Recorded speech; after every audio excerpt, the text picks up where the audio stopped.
कक्षा 10 हिंदी क्षितिज राम लक्ष्मण परशुराम संवाद। रचनाकार तुलसीदास। राम लक्ष्मण परशुराम संवाद का अर्थ। नाथ शंभुधनु भंजनिहारा, हो ही केहु एक दास तुम्हारा। आयु से कहा कहिए किन मोही, सुन रिसाए बोले मुनि को ही। सेवक सोजो करे सेवकाई, अरि कर नी करी करिए लड़ाई। इन पंक्तियों में श्री राम परशुराम जी से कह रहे हैं कि हे नाथ, शिवजी के धनुष को तोड़ने की शक्ति तो केवल आपके दास में ही हो सकती है, इसलिए वह आपका कोई दास ही होगा जिसने इस धनुष को तोड़ा है। क्या आज्ञा है, मुझे आदेश दें। यह सुनकर परशुराम जी और क्रोधित हो जाते हैं और कहते हैं कि सेवक वही हो सकता है जो सेवकों जैसा काम करे। यह धनुष तोड़कर उसने शत्रुता का काम किया है और इसका परिणाम युद्ध ही है। उसने इस धनुष को तोड़कर मुझे क्रोध के लिए ललकारा है, इसलिए वो मेरे सामने आए। सुनहु राम जेहि सब धनु तोरा, सहस बाहु सम सो रिपु मोरा। सो बिलगाऊ बिहाई समाजा, नाता मारे जय ही सब राजा। सुनि मुनि वचन लखन मुस्काने, बोले परसु धर ही अवमाने। बहुधन हुई तोरी लड़काई, कभू न असिरिस कीन गोसाई। यही धनु पर ममता के ही हेतु, सुनि रिसाई कह भृगुकुल केतु। परशुराम जी श्री राम जी से कहते हैं, जिसने भी शिवजी के धनुष को तोड़ा है वह इस स्वयंवर को छोड़कर अलग खड़ा हो जाए, नहीं तो इस दरबार में उपस्थित सारे राजाओं को अपनी जान से हाथ धोना पड़ सकता है। परशुराम के क्रोध से भरे स्वर को सुनकर लक्ष्मण उनका मजाक उड़ाते हुए कहते हैं कि हे मुनिवर, हम बचपन में खेल खेल में ऐसे कई धनुष तोड़ चुके हैं, तब तो आप क्रोधित नहीं हुए, परंतु यह धनुष आपको इतना प्रिय क्यों है जो इसके टूट जाने पर आप इतना क्रोधित होते हैं और जिसने यह धनुष तोड़ा है उससे युद्ध करने के लिए तैयार हो गए हैं। रे नृप बालक काल बस, बोलत तो ही न संभार। धनु ही सम त्रिपुरारी धनु, विदित सकल संसार। परशुराम जी कहते हैं कि हे राजपुत्र, तुम काल के वश में हो, अर्थात तुम में अहंकार समाया हुआ है और इसी कारण तुम्हें यह नहीं पता चल पा रहा है कि तुम क्या बोल रहे हो। क्या तुम्हें बचपन में तोड़े गए धनुष एवं शिव जी के इस धनुष में कोई अंतर नहीं दिख रहा जो तुम इसकी तुलना आपस में कर रहे हो। लखन कहा हंसी हमरे जाना, सुनहु देव सब धनुष समाना।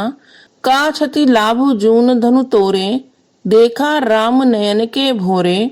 छुअत टूट रघुपतहु न दोसु, मुनि बिनु काज करिए कत रोसु।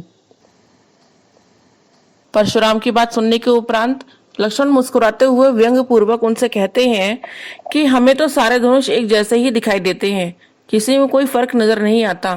फिर इस पुराने से धनुष के टूट जाने पर ऐसी क्या आफत आ गई है जो आप इतना क्रोधित हो उठे हैं। जब लक्ष्मण परशुराम जी से यह बात कह रहे थे तब उन्हें श्री राम तिरछी आंखों से चुप रहने का इशारा कर रहे थे। आगे लक्ष्मण कहते हैं, इस धनुष के टूटने में श्री राम जी का कोई दोष नहीं है, क्योंकि इस धनुष को श्री राम ने केवल छुआ मात्र था और यह टूट गया। आप व्यर्थ ही क्रोधित हो रहे हैं। बोले चितय परसु की ओरा, रेसठ सुनहि सुभाव न मोरा। बालक बोली बधौ नहीं तोही, केवल मुनि जड़ जा नहीं मोही। बाल ब्रह्मचारी अति कोही, विश्व विदित क्षत्रिय कुल द्रोही। भुजबल भूमि भूप बिनु कीनी, विपुल बार मही देवन दीनी।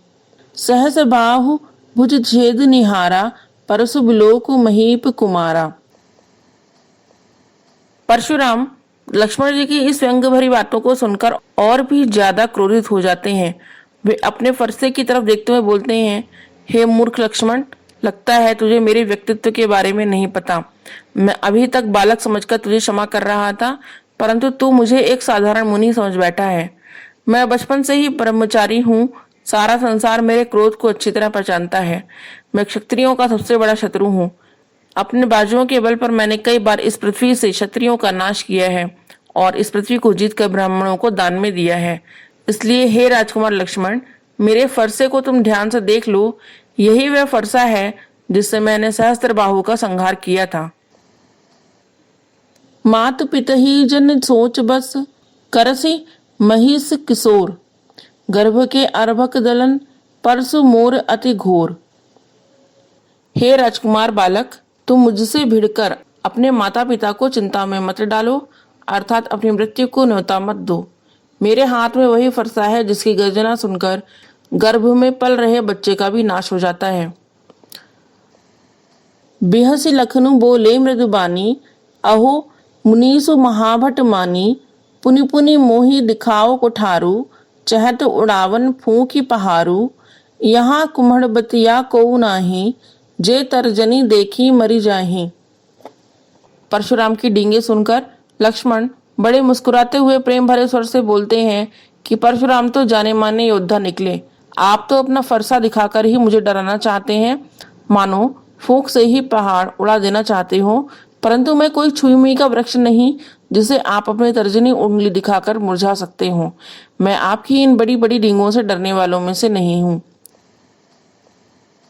देखे कुठारु सरासन बाना, मैं कछु कहा सहित अभिमाना। भृगुसुत समझ जनेऊ बिलोकी, जो कछु कहूँ सहो रिस रोकी। सुर महिसुर हरिजन अरुगाई, हमरे कुल इन पर न सुराई।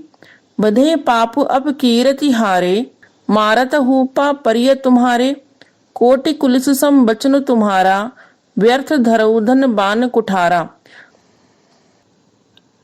इन पंक्तियों में लक्ष्मण कहते हैं, मैंने आपके हाथ में कुल्हाड़ा और कंधे पर टंगे तीर धनुष देखकर आपको एक वीर योद्धा समझा और अभिमान पूर्वक कुछ कह दिया।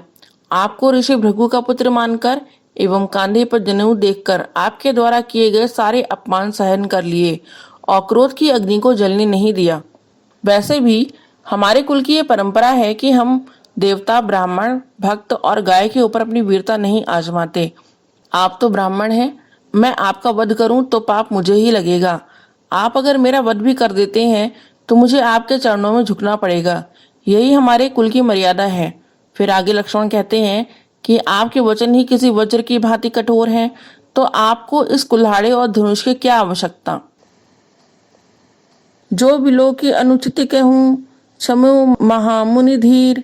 सुनी सरोष भृगु बंस मणि, बोले गिरा गंभीर। यह सुनकर ऋषि विश्वामित्र जी ने परशुराम जी से कहा कि हे मुनिवर, यदि इस बालक ने आपका अपमान किया है, आपको कुछ अनाप शनाप बोला है, तो कृपया इसे क्षमा कर दें। अगला पद, कौशिक सुनहु मंदियेहु बालकु, कुटिल कालवस निज कुल घालकु। भानु बंस राकेश कलंकु, निपट निरंकुश अवधु असंकु। काल कवलु होई छन माही, कहो पुकारी खोरी मोहि नाही। तुम हट कहू जुचार उबारा, कही प्रताप बल रोसु हमारा।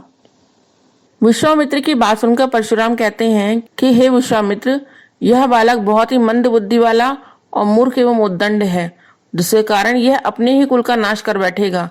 इसे सत्य का ज्ञान नहीं है। यह चंद्रमा में लगे दाग की तरह अपने कुल के लिए एक कलंक के समान है। इसको काल ने घेर रखा है। मैं चाहूं तो क्षण भर में इसका अंत कर सकता हूँ। फिर तुम मुझे दोष मत देना। अगर तुम इस बालक की सलामती चाहते हो तो मेरे प्रताप, बल और क्रोध के बारे में बतलाकर इसे समझाओ एवं शांत करो। अगला पद, लखन कहु मुनि सुजसु तुम्हारा, तुम्हि अक्षत को बरने पारा। अपने मुँह तुम आपनी करनी, बार अनेक भांति बहु बरनी। नहीं संतोष त पुनि कछु कहू, जिन रिस रोकि दुसह दुख सहू। वीर व्रती तुम धीर अछोभा, गारी देत न पावहु शोभा। प्रस्तुत पंक्तियों में परशुराम की बात सुनकर लक्ष्मण कहते हैं, हे मुनिवर, आप अपनी वीरता का बखान करते हुए नहीं थक रहे हो। आपने कई प्रकार से अपनी वीरता के बारे में बतलाया है। आपके बल और साहस के बारे में आपसे भला अच्छा कौन बता सकता है। अगर इतने से भी आपका मन न भरा हो तो अपना क्रोध सहन कर खुद को पीड़ा न दें, अपितु फिर से अपनी वीरता का बखान कर लें। आप एक वीर पुरुष हैं जिनमें धैर्य और क्षमा व्याप्त है। आपके मुख से अपशब्द शोभा नहीं देते हैं। सूर समर कर नी करही, कही न जना वही आप। विद्यमान रन पाई रिपु, कायर कथही प्रतापु।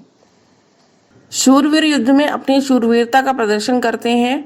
वे अपने मुंह मियाँ मिट्ठू नहीं बनते, अर्थात स्वयं के मुख से स्वयं की प्रशंसा नहीं करते और रणभूमि में अपने शत्रु को सामने पाकर कायरों की तरह बातों में व्यर्थ समय नहीं बिताते, बल्कि युद्ध करके अपनी वीरता का परिचय देते हैं।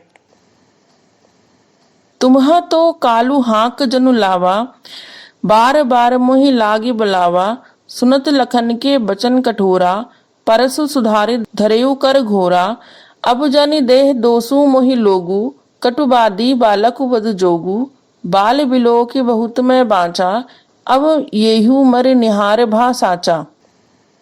इन पंक्तियों में लक्ष्मण जी परशुराम जी से कहते हैं कि हे मुनिवर, ऐसा लग रहा है कि आप मृत्यु को मेरे लिए हाक लगा लगा कर बुला रहे हो।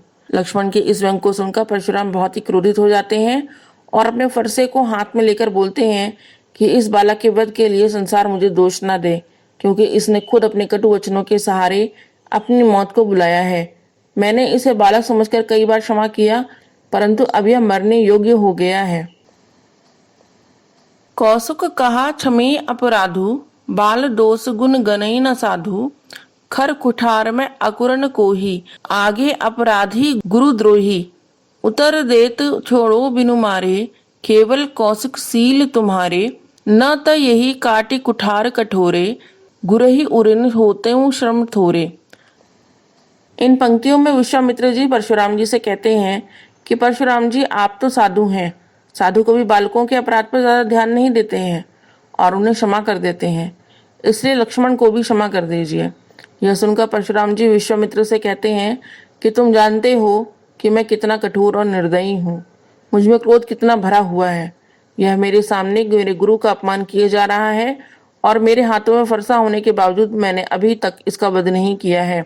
अगर यह जीवित खड़ा है तो सिर्फ तुम्हारे प्रेम और सद्भाव के लिए, नहीं तो अभी तक मैंने अपने फरसे से बिना किसी परिश्रम के इसे काट कर इसका वध कर देता और अपनी गुरु दक्षिणा चुका देता। अगला पद, गादि सुनु के हृदय हसी, मुनहि हरियरी सूझ, अय मैं खाड़ न ऊख में, अजहु न बूझ अबूझ। यह सुनकर विश्वामित्र जी मन ही मन हंसने लगते हैं और सोचते हैं कि परशुराम जी ने सभी क्षत्रियों को तो हराया है, तो वे राम लक्ष्मण को भी साधारण क्षत्रिय मानकर उन्हें आसानी से हराने के बारे में सोच रहे हैं। परंतु उन्हें इस बात का ज्ञान नहीं है कि उनके समक्ष कोई गन्ने के रस से बना गुड़ नहीं, बल्कि लोहे के फौलाद से बनी तेज तलवार है। अर्थात राम और लक्ष्मण को वे साधारण क्षत्रिय समझने की भूल कर रहे हैं, जबकि दोनों ही शूरवीर एवं पराक्रमी हैं। कहे वो लखन मुनि सील तुम्हारा, को नहीं जाने विदित संसारा, माता पिता ही उरिन भय नीके, गुरु निरु रहा सोच बड़ जी के, सो जनु हमरे ही माथे काड़ा, दिन चली गए ब्याज बड़ भाड़ा, अब आनिया व्यवहारिया बोली, तुरंत देऊ में थैली खोली। लक्ष्मण परशुराम जी से कहते हैं कि हे मुनिवर, आपके शील स्वभाव से पूरा संसार भलीभांति परिचित है। आप अपने माता पिता के कर्ज से तो पूरी तरह मुक्त हो ही चुके हैं, परंतु अभी तक आपके ऊपर गुरु ऋण बाकी बचा हुआ है, जिसे आप जल्द से जल्द उतारना चाहते हैं और इसी कारण आप मेरा वध करने पर तुले हुए हैं। यह ठीक भी है, क्योंकि बहुत दिन हो चुके हैं, अब तक तो आपके ऊपर गुरु ऋण का ब्याज बहुत बढ़ चुका होगा, तो फिर देर करने की आवश्यकता नहीं है। किसी हिसाब किताब करने वाले को बुला लीजिए, मैं देर किए बिना अपनी थैली खोलकर सारी धनराशि चुका दूंगा। अगला पद, सुनि कटु वचन कुठार सुधारा, हाय हाय सब सभा पुकारा, भृगुबर परसु देख बहु मोही, विप्र विचारु बचौ नृप दोही, मिले न कबहु सुभट रन गाड़े, द्विज देवता घर ही के बाड़े, अनुचित कही सब लोग पुकारे, रघुपति शयन ही लखनऊ निवारे। लक्ष्मण के कठोर वचन सुनकर परशुराम अपने क्रोध की आग में जलने लगते हैं और अपने फरसे को पकड़कर आक्रमण की मुद्रा में आ जाते हैं, जिसे देखकर दरबार में उपस्थित सारे लोग हाय हाय करने लगते हैं। यह देखकर लक्ष्मण परशुराम से कहते हैं कि आप मुझे अपना फरसा दिखाकर भयभीत करना चाहते हैं और मैं यहाँ आपको ब्राह्मण समझकर आपसे युद्ध नहीं करना चाहता। ऐसा प्रतीत होता है मानो आपका अभी तक युद्ध भूमि में किसी पराक्रमी से पाला नहीं पड़ा, इसलिए आप अपने आप को बहुत शूरवीर समझ रहे हैं। यह बात सुनकर दरबार में उपस्थित सारे लोग अनुचित अनुचित कहकर पुकारने लगते हैं और श्री राम अपनी आंखों के इशारे से लक्ष्मण जी को चुप रहने का इशारा करते हैं। लखन उतर आहुति सरिस भृगुबर कोप कृसानु बढ़त देखे जल संबचन बोले रघुकुल भानु। अंतिम पद का अर्थ। इस प्रकार लक्ष्मण जी द्वारा कहा गया प्रत्येक वचन आग में घी की आहुति के समान था और परशुराम जी को अत्यंत क्रोधित होते देखकर श्री राम जी ने शीतल वचनों से उनकी क्रोधाग्नि को शांत किया। धन्यवाद।